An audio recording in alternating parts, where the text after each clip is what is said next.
بسم الله الرحمن الرحيم. هذه قصيدة بعنوان سل عن أتويو، كتبتها بمناسبة ترقية فضيلة شيخنا الوالد الذي أحترم ذكر اسمه، الأستاذ الدكتور إبراهيم الجامع أتويو حفظه الله ورعاه، بمناسبة ترقية فضيلته إلى رتبة البروفيسور. ومن المعلوم أن شيخنا الجليل هو سبب سفري إلى موريتانيا لدراسة المنحة الجامعية. أسأل الله سبحانه وتعالى يجزيه عني كل خير ويطول عمره على خدمة الإسلام والمسلمين. وفي القصيدة أماكن أسماء البلدان وأماكن في الرياض في السعودية. سل عن أتويو، سل عن أتويو رياض النجد، يعني رياض في النجد. تقريرا أو معهد العلم بالبطحة. شيخنا البروفيسور حفظه الله ورعاه درس المرحلة الثانوية في معهد الرياض العلمي الذي في البطحة، كذلك معهد دراسة الماجستير والدكتوراه في معهد القضاء، المعهد العالي للقضاء في كلية الشريعة في جامعة الإمام، ومرحلة الجامعية في كلية الشريعة في جامعة الإمام بالرياض.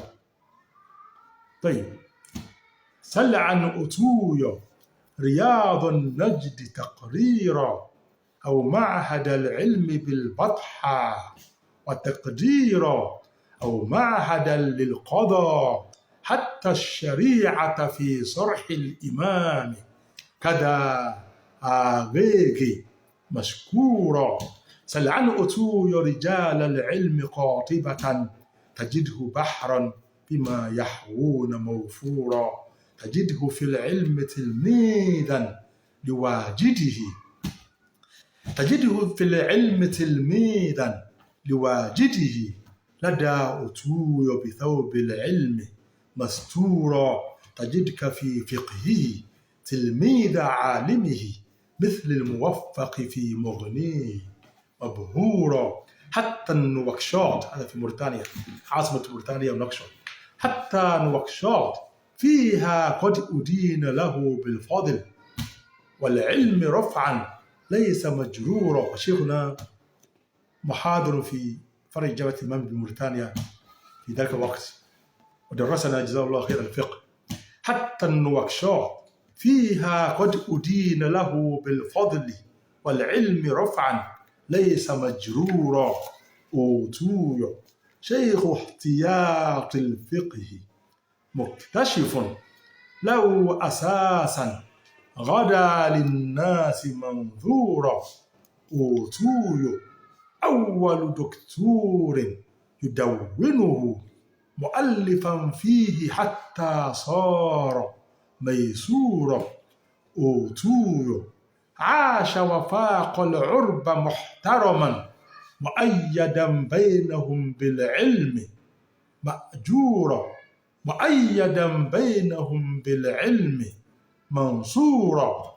أتويو قام بجهد لو يقوم به جيل، يثاب على التأبيد مأجورا. فقد غدا جغرافي أتويو منتشرا في كل مدرسة بالغرب مشهورا.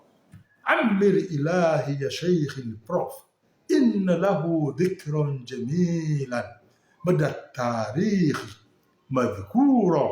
يا رب بارك له فيما وهبت له، وبالبروفيسور رب اجعله مسرورا. كثر بها خيره دينا، فتعطيه دنيا تزيد له في الدين تيسيرا. يا رب واجزه عني ما وعدت لمن يعنى بسعي يجير المرء مقهورا. آمين.